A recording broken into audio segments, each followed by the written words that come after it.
Hi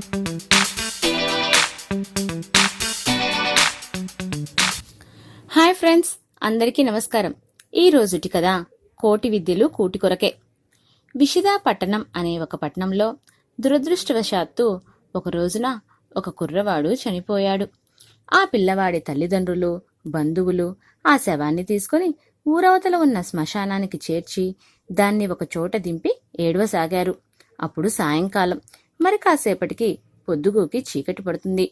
అప్పుడు శ్మశానంలో ఉన్న రాబందు ఒకటి వారి దగ్గర వాలి ఆ శవాన్ని చూసి కంటతడి పెట్టుకుంది. అయ్యో, రత్నం లాంటి కుర్రవాడు, ఇలాంటి కుర్రవాడు చనిపోయాడంటే నాకే ఏడుపు వస్తుంది. పైదాన్నైనా నాకే ఇంత దుఃఖం వస్తుంటే కడుపున కన్నవాళ్లు, పెంచిన వాళ్ళు అయినా మీకు దుఃఖం ఎందుకు రాదు మరి అని ఏడ్చి ఏం లాభం? ఎంత ఏడ్చినా గుండె బాదుకున్నా చచ్చిపోయిన పిల్లవాడు బతికిరాడు కదా. అంచేత గుండె రాయి చేసుకుని శవాన్ని అక్కడ వదిలేసి మీ దారిన మీరు వెళ్ళిపోండి. ఏమంటే పొద్దుగుకుతోంది కదా, ఇది వల్లకాడు కాని ఊరు కాదు కదా. చీకటి పడితే ఇక్కడికి దయ్యాలు భూతాలు వచ్చి బతికి ఉన్న వాళ్లని కూడా పీక్కు తింటాయి అంది. ఈ మాటలు వినేటప్పటికీ వాళ్లకి నిజమే అని తోచి శవాన్ని అక్కడ వదిలేసి వెళ్దామని బయలుదేరారు. వాళ్లు తిరుగుమొహాలు పెట్టేటప్పటికీ నక్క ఒకటి ఒక బొరియాలో నుంచి వచ్చి వాళ్లకి ఎదురై, ఇదేమిటి, వచ్చి ఒక్క గడి అయినా కాలేదు, అప్పుడే శవాన్ని వదిలేసి వెళ్ళిపోతున్నారేమిటి? పున్నమి చంద్రుళ్లాంటి పిల్లవాన్ని వదిలేసి వెళ్ళటానికి మీకు కాళ్ళెలా వచ్చాయి? చచ్చిపోయాడు కదా అని వదిలేసి పోతున్నారే కాని మీ అదృష్టం బాగుంటే కుర్రవాడు మళ్ళీ బతకూడదా? ఇంతకు ఇప్పుడే ఇంటికి వెళ్ళి మీరు చేసేదేమిటి? అక్కడైనా ఈ ఏడుపేగా, ఆ ఏడుపేదో ఇక్కడే ఏడవండి అంది. కుర్రవాడు మళ్లీ బ్రతకవచ్చు అనే అప్పటికి వాళ్లందరికీ ఆశ కలిగి వెళ్దామనుకున్న వాళ్లంతా మళ్లీ ఆగిపోయారు. వాళ్ళు అలాగ ఆగిపోవడం చూచి రాబందు, ఎంత చోద్యంగా మాట్లాడుతోంది ఈ నక్క, అప్పుడే శవం చెడిపోయి వాసన కొడుతోంది, అలాంటిది ఇంకా ఈ పిల్లవాడు బతకటమేమిటి? చచ్చిన వాళ్ళు తిరిగి బ్రతికి రావటం ఎన్నడైనా విన్నామా? నేను శతవృద్ధుణ్ణి, నా మాట వినాలి కాని నిన్నగాక మొన్న పుట్టిన ఈ గుంటనక్క మాటలా మీకు వేదవాక్కులు? చనిపోయిన వాడి కోసం ఏడుస్తూ కూర్చుంటే ఏం లాభం? వెళ్ళి మీ శాస్త్రాల్లో చెప్పిన ప్రకారం గోదానం, భూదానం, హిరణ్యదానం మొదలైన దానాలన్నీ చేసి మరణించిన వాడికి స్వర్గం ప్రాప్తించేటట్లు చూడండి, వెళ్ళండి, ఇక్కడ కూర్చోవడం ఎందుకు అని తొందర పెట్టింది. ఈ మాటలు అవుననిపించి వాళ్ళు లేచి పోబోయారు.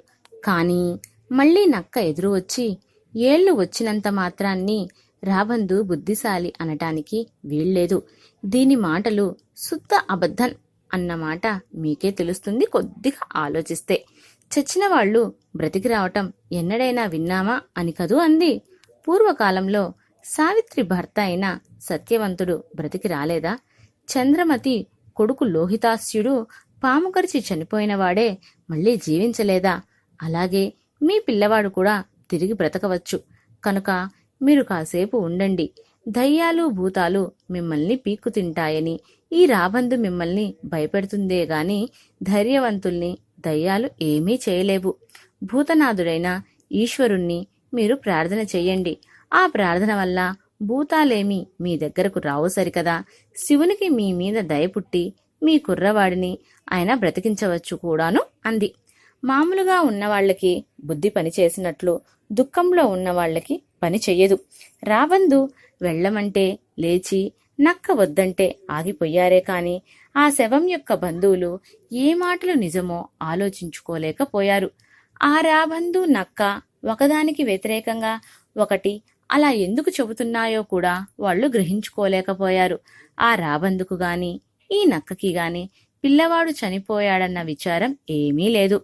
అవి రెండూ కూడా అలా కళ్ళబొల్లి దుఃఖాన్ని ఒలకబోస్తూ మాట్లాడాయే కాని మనసులలో ఆ రెంటికీ కూడా ఆ శవం కనపడటం సంతోషంగానే ఉంది. ఏమంటే రాబందు నక్క కూడా శవాన్ని పీక్కు తిని కడుపు ఆకలి తీర్చుకుంటాయి. అందుకనే ఆ రాబందు నక్క కూడా అక్కడికి చేరాయి. ఎటొచ్చి ఆ శవం నక్కకి దొరకకుండా తానే తినేయాలని రాబందు ఆలోచించింది. తనకి లభించాలంటే చీకటి పడకుండానే ఆ బంధువులంతా శవాన్ని అక్కడ వదిలేసి పోవాలి. రాబందు అన్ని పక్షులకు మల్లేనే ఆహారం కోసం పగలల్లా తిరిగి చీకటి పడే వేళకి తన గూటికి చేరుకుంటుంది. ఆ లోపుగానే బంధువులంతా వల్లకాటిని వదిలిపోవాలని చెప్పి వాళ్ళని పంపించి వేయటం కోసం గోదానమని, భూదానమని, స్వర్గలోకమని పెద్ద కబుర్లన్నీ చెప్పింది. అంతకంటే ఎక్కువ కబుర్లు చెప్పింది నక్క. రాబందు శాస్త్రాలు తీసుకొస్తే నక్క పురాణాలు తెచ్చింది. నక్కకు పట్టుకున్న యావ ఏమిటంటే చీకటి పడితే గాని ఆ శవం దానికి దక్కదు. ఆ లోపుగా బంధువులంతా శవాన్ని విడిచిపోతే రాబందు దాన్ని కొంచెం కూడా మిగలకుండా పీకు తినేస్తుంది.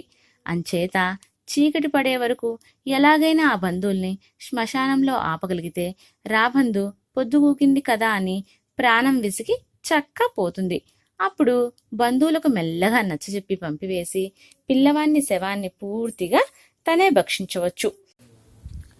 కూటి కోసం ఇలా రాబందు నక్క తమ తమ తెలివితేటలు కనబరుస్తూ మాట్లాడుతోంటే పొద్దుగూకింది. బంధువులంతా నక్క చెప్పినట్లు ఒక మాట ప్రార్థన చేసి చూద్దామని వందే శంభు ఉమాపతిం సురగురుం వందే జగత్కారణం వందే పన్నగభూషణం అంటూ పరమేశ్వర్ని ప్రార్థించటం మొదలుపెట్టారు. ఇంకా రాబందు వాళ్ళెలాగా చీకటి పడ్డాక గాని వెళ్లరని, ఆ శవం తనకెలాగా దక్కదని నిశ్చయించుకొని తన నోట్లో కరక్కాయ కొట్టిన నక్కకి మనసులో శాపనార్థాలు పెడుతూ ఎగిరిపోవడానికి సిద్ధపడింది. ఇంతలో చీకటి పడటంతో శ్మశానం గనక అక్కడ విహరించటం కోసం ఈశ్వరుడు షాకిని ఢాకిని భూత పిశాచాలతో చక్కా వచ్చాడు. వచ్చేటప్పటికి ఆయనకి వాళ్ళ ప్రార్థన వినిపించింది. ఆయన వాళ్లకి ప్రత్యక్షమై ఏం కావాలి మీకు, ఎందుకు ప్రార్థన చేస్తున్నారు మీరు అన్నాడు. అప్పుడు వారందరూ బ్రహ్మానంద భరితులై స్వామి ఈ పిల్లవాన్ని బ్రతికించమని ప్రార్థించారు. శివుడు సరే అని ఆ కుర్రవాడిని బ్రతికించేసరికి ఆ బాలుడు నిద్రలోంచి లేచిన వాడికి మళ్ళీ ఆవులిస్తూ ఏమర్రా ఇక్కడికొచ్చారేమిటి అన్నాడు.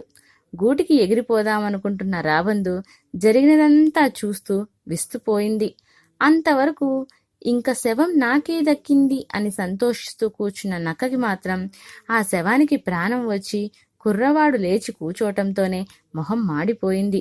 అది ఉక్రోషం ఉండపట్టలేక పరమశివుణ్ణి తిట్టసాగింది. అక్కడ బంధువులంతా దాని చర్య చూసి ఇదేమిటి, నీ సలహా ప్రకారం మేము ప్రార్థిస్తే శివుడు ప్రత్యక్షమై మా పిల్లవాన్ని మళ్లీ బ్రతికించాడు, ఆయన్ని తిడుతున్నావేమిటి అని ఆశ్చర్యంగా నక్కను అడిగారు. అప్పుడు నక్క మీ పిల్లవాన్ని బ్రతికించమని నేనేడ్చానా? ఈ శవాన్ని పీక్కు తినొచ్చు ఎంచక్కా అని నేను కనిపెట్టుకుంటే మధ్య ఈ శివుడు వచ్చి వీన్ని బ్రతికించి నా నోట్లో బెడ్డ కొట్టేశాడు అని ఏడవటం మొదలుపెట్టింది. రాబందు దిగివచ్చి సంగతంతా చెప్పి స్వామి నా నోటికందిన ఆహారాన్ని ఈ నక్క పడగొట్టింది, దీన్ని ఆహారాన్ని నువ్వు పడగొట్టేశావు, ఇది న్యాయమే అంది. కడుపు కోసమే కదా ఇవి ఇంత కక్కుర్తి పడ్డాయని శివుడు బాధ తలిచి నక్కకి రాబందుకి కూడా అప్పటినుంచి ఆకలి దప్పి రెండూ లేకుండా వరం ఇచ్చి పంపించేశాడు. బంధువులు బాలుడితో ఇంటికి చేరుకుని శ్మశానంలో జరిగినదాన్ని పదే పదే ఆశ్చర్యంగా చెప్పుకుంటూ రాత్రంతా గడిపారు. చూసారా ఫ్రెండ్స్, ఎవరు ఎన్ని చేసినా కూడా పొట్టకూటి కోసమే. అందుకే మనం ఎప్పుడూ కూడా ఎవరైనా మన దగ్గరికి వస్తే ఆహారాన్ని వీలైనంత వాళ్ళకి పెట్టాలి, ఆహారాన్ని వృధా చేయకూడదు అనే విషయం మనకి ఈ కథ ద్వారా తెలుస్తోంది. నా కథ మీకు నచ్చినట్లయితే లైక్ చేయండి, షేర్ చేయండి మరియు నా ఛానల్ని సబ్స్క్రైబ్ చేయండి. పక్కనే ఉన్న బెల్ ఐకాన్ క్లిక్ చేయడం మర్చిపోవద్దు. Thank you for